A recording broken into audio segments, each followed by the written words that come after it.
మీరు కూడా మీకు తెలిసిన 2 అద్భుతమైన రెసిపీస్ ని ఈ కార్యక్రమం ద్వారా మన ప్రేక్షకులందరికీ పరిచయం చేయాలనుకుంటున్నారా? మీ అందరికీ స్వాగతం, సుస్వాగతం. ఫస్ట్ రెసిపీని చేస్తున్నారు. నేను చేపలు గోంగూర పులుసు పెడతాను.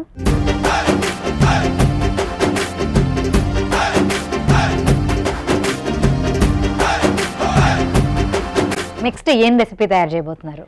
ఈ గుమ్మడికాయ పచ్చరేలు,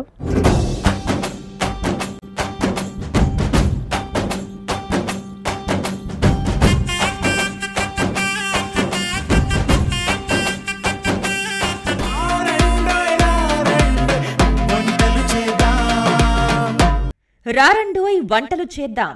సోమవారం నుండి బుధవారం వరకు రాత్రి 7:30 తిరిగి మరుసటి రోజు మధ్యాహ్నం 1 గంటకు చూస్తూ ఉండండి మీ ఈటీవీ అభిరుచి ఛానల్లో.